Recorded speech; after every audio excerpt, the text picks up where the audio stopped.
Could you tell us about yourself? My name is Moberg. I'm 45 years old. I was originally educated at Lund University in comparative religion and Semitic languages.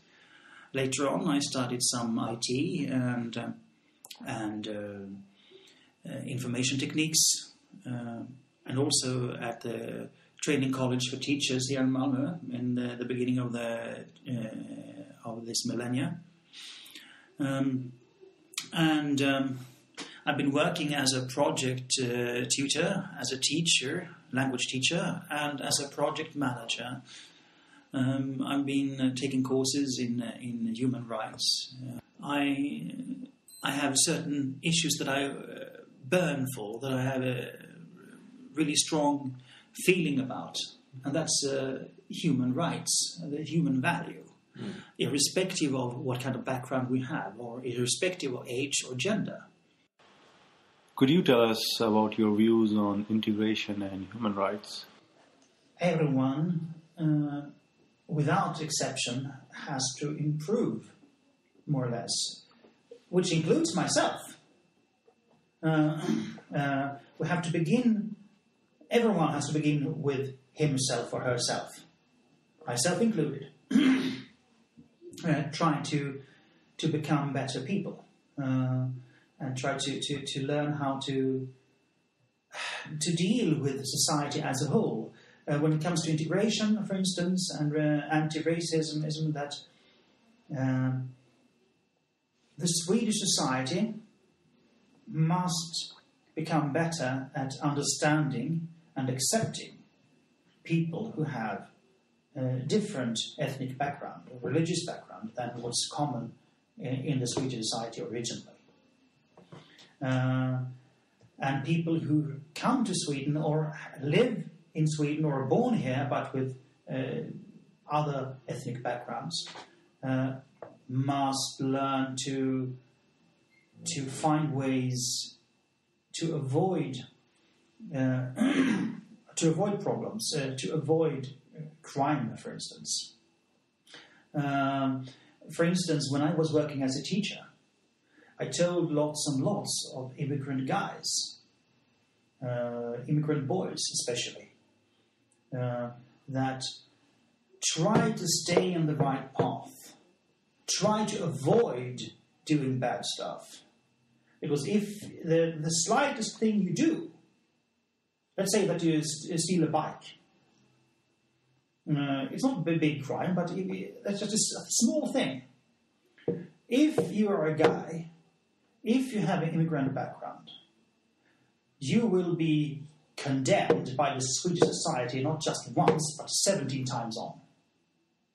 So you have to show that you are better than what prejudiced notions say that you are.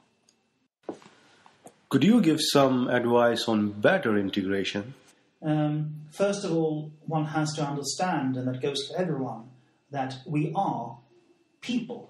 We are human beings, everyone. We have the same urges, the same feelings. We feel love, we feel hatred, we feel hunger. We fall in love. We have to weep. We have to make love. We have to work. Things like that. And that is something that we have to understand and go beyond the surface. It doesn't matter if you have blue eyes and or blonde hair, or if you have brown eyes or black hair, or if you're a woman or if you're a man. It is the same notion, the same urges that we're dealing with. Of course, there are differences in the way that we look. We are individuals. We have different interests. We have different skills, and we go with different stages of life. That's only natural. Let's say that, for instance, to take another practical example, that there was this young boy that I was teaching. He had problems with the ordinary subjects, reading subjects, learning problems in English and Swedish. But he was very, very good at pool, playing pool. And and he was a great footballer. And I told him that even though that you're not good at my subject, I don't condemn you because you're good at this and this and this and that. And that made him glad because I didn't condemn him. Because we have different skills, and also we have to learn to deal with it. And everyone has to try to see and try to improve that vision. And the Swedish authorities, the various authorities, the law, the lawyers, the police force, the government, the politicians, and also the various officers, civil officers, must improve, to learn even more to deal with it. But also the other way around.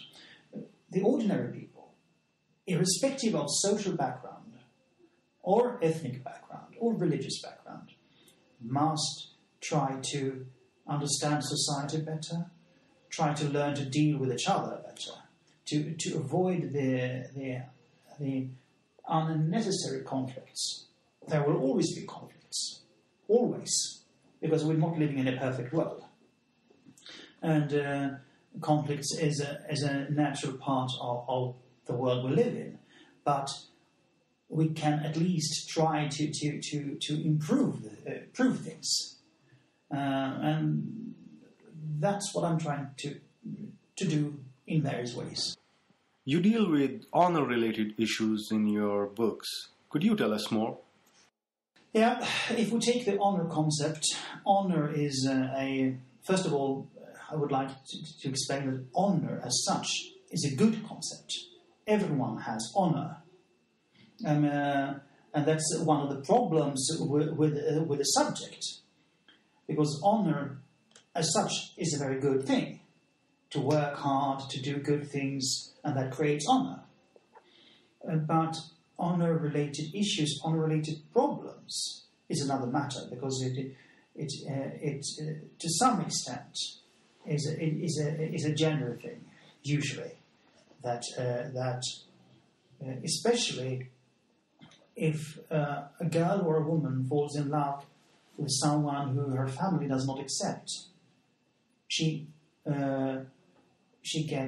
might be harassed, persecuted, beaten, violated, raped, and as a last stage, maybe killed.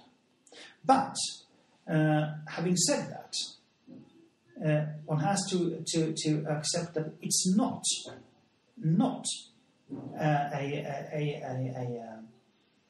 an immigrant issue, because honor-related subjects, honor-related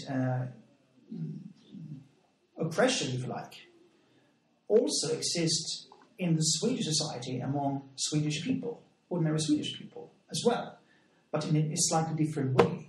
For instance, let's say that you come from an upper-class background, from a good family, from a wealthy family, Swedish family. Let's say that you're growing up and you fall in love with someone who your family does not accept or doesn't like.